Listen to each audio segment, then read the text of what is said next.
Sport News no ar, confira os destaques do programa de hoje. Novo líder Flamengo goleia o Ceará por 3-0 no Castelão e assume a liderança do Campeonato Brasileiro. Goiás derrota o Internacional por 2-1 no Serra Dourada. Vasco da Gama bate o São Paulo por 2-0 em São Januário. Santos e Fortaleza empatam por 3-3 na Vila Belmiro. Avaí e Corinthians empatam por 1-1 na Ressacada. CSA e Cruzeiro empatam pelo mesmo placar no Rei Pelé. E a expectativa, as informações para o encerramento da rodada com Botafogo e Chapecoense, agora no Jornal Sport News.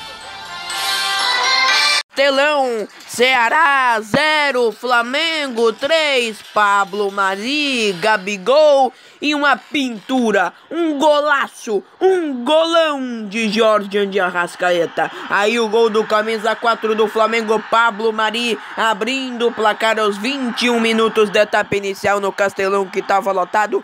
Mais de 49 mil torcedores, o maior público do ano no Nordeste. 15 mil eram do Flamengo, portanto 34 mil da equipe do Ceará, que saíram profundamente decepcionados com a derrota que o Ceará sofreu, uma goleada do Flamengo em casa, mesmo o Flamengo não indo com a equipe totalmente titular.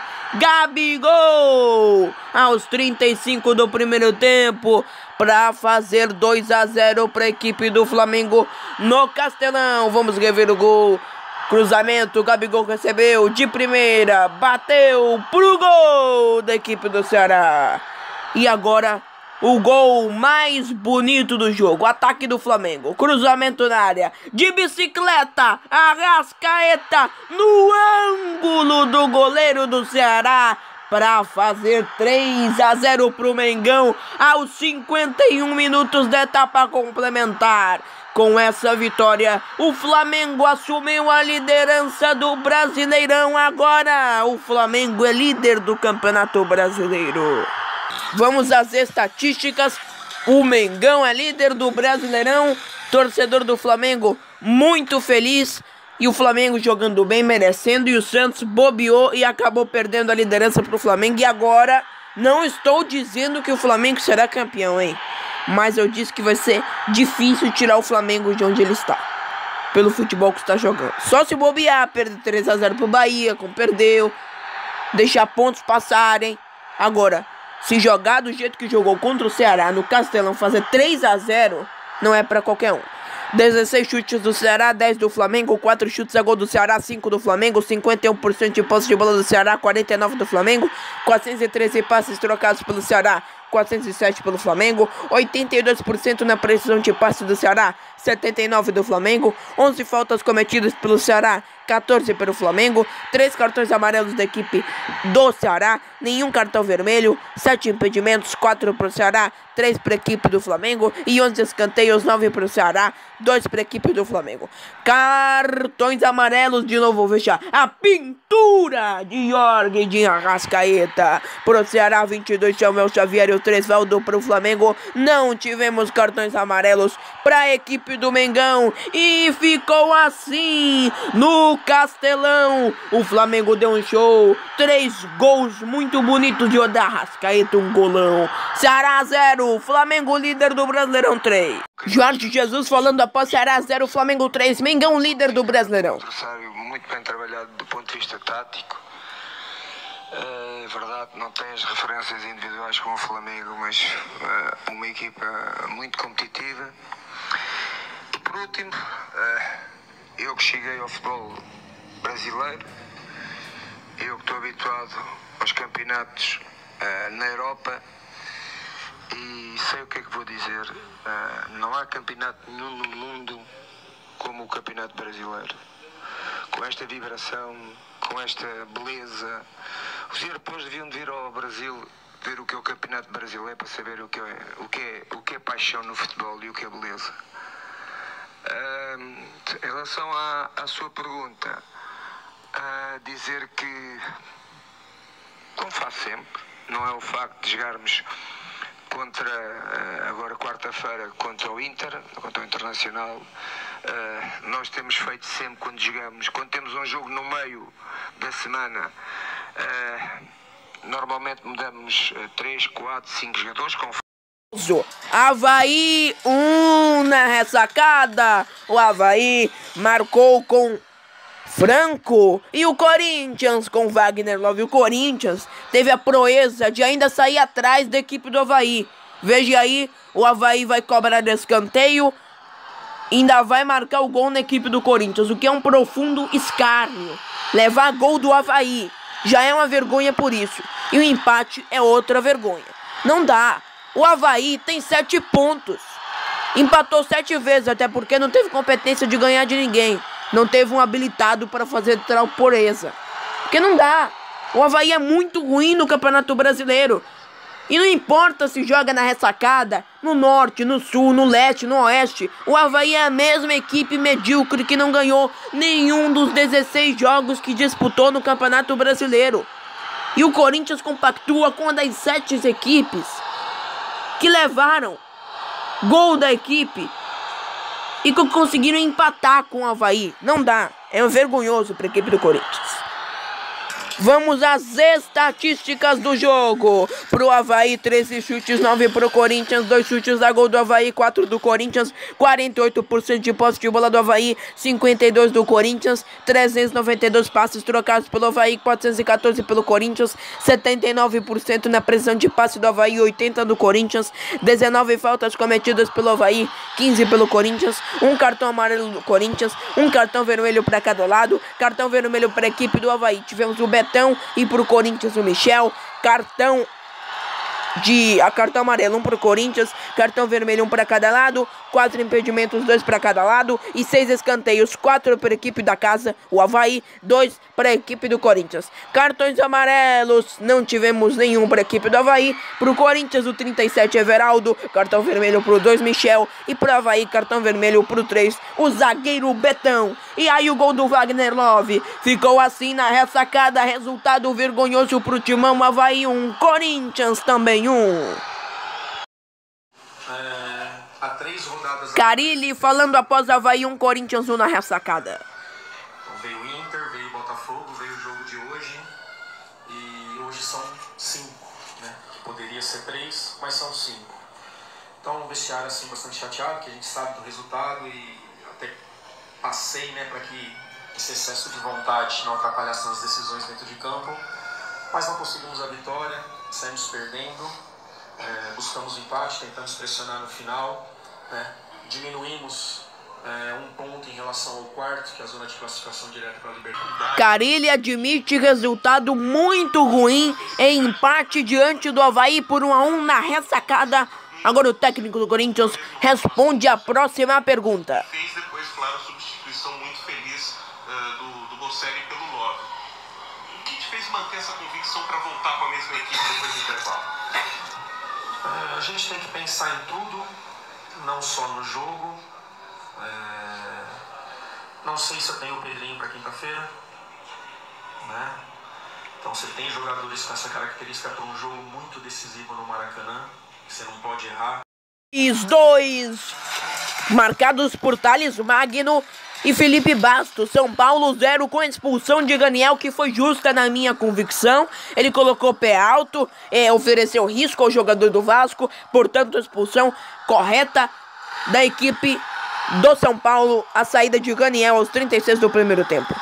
Estatísticas: 15 chutes do Vasco, 3 do São Paulo, 7 chutes a gol do Vasco, 1 do São Paulo, 52% de posse de bola do Vasco, 48 do São Paulo, 476 passes trocados pelo Vasco, 448 pelo São Paulo, 86% na precisão de passe do Vasco, 83 do São Paulo, 19 faltas cometidas pelo Vasco, 16 pelo São Paulo, 4 cartões amarelos do Vasco, 3 do São Paulo, 1 cartão vermelho do São Paulo, 2 impedimentos do São Paulo e 3 escanteios, 2 pro Vasco, 1 pra equipe do São Paulo. Danilo cruza e chega de trás Felipe Bastos pra colocar pro fundo do gol do São Paulo. Cartões amarelos pro Vasco. Tivemos 4, 38 Marrone, 25 Richard, 43 Thales Magno e o lateral 37 Henrique pro São Paulo, 16 Léo e o 4 Anderson Martins. Primorosa vitória da equipe do Vasco. Parabéns ao Vanderlei Luxemburgo. Deu um nó tático na equipe do São Paulo. São Paulo não jogou bem como vinha jogando nas últimas partidas. É claro que a expulsão do Raniel desestabiliza a equipe emocionalmente. E o Raniel também é uma peça importante no esquema tático que o Cuca montou na tarde de ontem. Então foi um grande baque a saída dele ainda no primeiro tempo. E isso facilitou o que já estava sendo fácil para a equipe do Vasco, que era dominar o jogo, criar as melhores oportunidades, chutar mais a gol, finalizar. É só você olhar as estatísticas que eu acabei de citar anteriormente. O Vasco deu 7 chutes a gol, o São Paulo apenas 1. O Vasco tinha total domínio da partida. Merece a vitória porque realmente jogou melhor que a equipe do São Paulo. Portanto, merece a vitória de 2-0. E aí vejo o segundo gol. Cruzamento da esquerda, Danilo. Chegou de trás. Bateu pro gol. Felipe Bastos.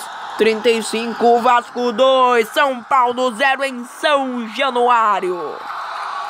Vai ter jogos que você vai ficar... Luxemburgo analisando Vasco 2, São Paulo 0 em São Januário. Mas ele é um jogador que está aí buscando seu espaço, né? E nós temos no Brasil assim, essa coisa, essa pressa, né, de fazer do moleque de 17 anos já a salvação da pátria, o jogador, nada, ele tem muita coisa para fazer, muita coisa para aprender ainda, mas está começando bem. Em relação ao Thales Magno. Boa noite, Vanderlei. Queria que você falasse primeiro da mudança do esquema, né? Que a gente viu o esquema hoje com 4 volantes de origem, mas eu imagino que na prática não tenha mudado tanto para você, porque o Raul estava bem aberto, bem ofensivo. E sobre a saída do Henrique também, se você se preocupou com o cartão que ele tinha tomado, se foi nisso que você... Essa coisa do Brasil, né? O Brasil é assim, né?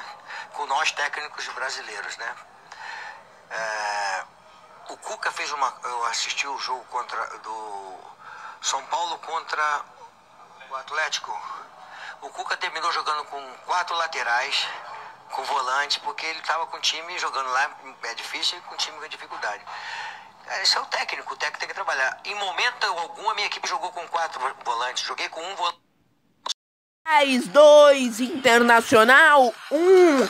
O Inter sofreu a virada nessa partida diante da equipe do Goiás. O Goiás guerreiro, jogando com 1 a menos, foi pra cima e conquistou uma virada heróica. Guilherme Paredes, gol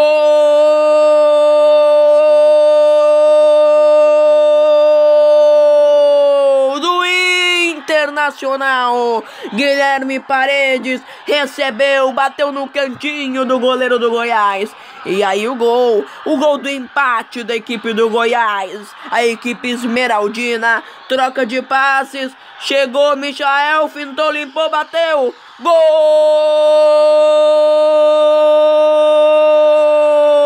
do Goiás. Michael. Ele recebeu do camisa de número 77 da equipe do Goiás. Foi pra cima, fintou, limpou e bateu no cantinho do goleiro Danilo Fernandes. E aí o golaço de Rafael Vaz, autorizado, o Rafael bateu. Gol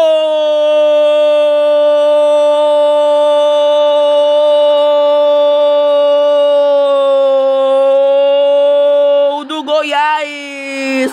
Golaço pra virar de Rafael Vaz de falta. Outra vergonha. CSA 1, Cruzeiro 1. Não dá, né, Cruzeiro? Não dá, né, Rogério Ceni? Fred abriu o placar aos 10 minutos do primeiro tempo para a equipe cruzeirense no Rei Pelé, jogando contra a equipe do CSA, que vinha de vitória diante da equipe do Fluminense e sofreu um empate. Veja aí, cruzamento, a bola resvalou, a Podi. Gol do CSA! Jogaço. Santos 3, 1 de Marinho, 1 de Jorge e 1 de Eduardo Sacha. Fortaleza 3, 2 de Wellington Paulista e 1 de Tinga na Vila Belmiro. Vila Belmiro que teve muitos torcedores santistas comparecendo para apoiar a equipe do Santos, que acabou bobeando, abriu 3-0 no primeiro tempo. O jogo parecia que estava decidido. Jorge jogando muito bem, tendo participação ativa nos 3 gols da equipe. Marinho cobra escanteio, Felipe Alves tira de só que Jorge de primeira da meia-lua da grande área, bateu pro gol da equipe do Fortaleza. Jorge que teve participação efetiva nos 3 gols da equipe do Santos. Tanto no primeiro gol, ele deu passe para Eduardo Sacha tocar e escorar para abrir para Marinho na ponta direita, tanto como nesse. Ele deu na esquerda para Eduardo Sacha, ele invadiu, bateu pro gol, o VAR revisou e depois marcou o gol do Santos. Gol legal da equipe do Peixe. Vamos às estatísticas da partida. Não dava pro Santos ter perdido esse jogo, porque é praticamente uma derrota. É um empate, mas é uma derrota. Abrir 3-0 dentro de casa e conseguir tomar um empate 3-3 é uma proeza. 17 chutes do Santos, 9 do Fortaleza, 10 chutes a gol do Santos, 5 do Fortaleza, 61% de posse de bola do Santos, 39 do Fortaleza, 485 passes trocados pelo Santos, 312 pelo Fortaleza, 86% na pressão de passe do Santos, 77 do Fortaleza, 14 faltas cometidas pelo Santos, 22 pelo Fortaleza, 3 cartões amarelos para cada lado, nenhum cartão vermelho, 1 impedimento do Peixe, 7 escanteios, 3 pro Santos, 5 pro Fortaleza, aliás, 8 escanteios, cartões amarelos pro Santos. Jogou demais. O lateral esquerdo, Jorge, e o 11, Marinho. Já para a equipe do Fortaleza, o 6, Carlinhos, o 55, Juninho, e o 15, Felipe, que não é o Felipe Alves. E aí o gol do Tinga, para deixar tudo igual na Vila Belmiro. Santos bobeou no segundo tempo. Santos 3, Fortaleza buscou o jogo até o final, conseguiu um grande resultado na Vila Belmiro, empatar com o Santos por 3-3. Brasileirão Série A na Vila Belmiro.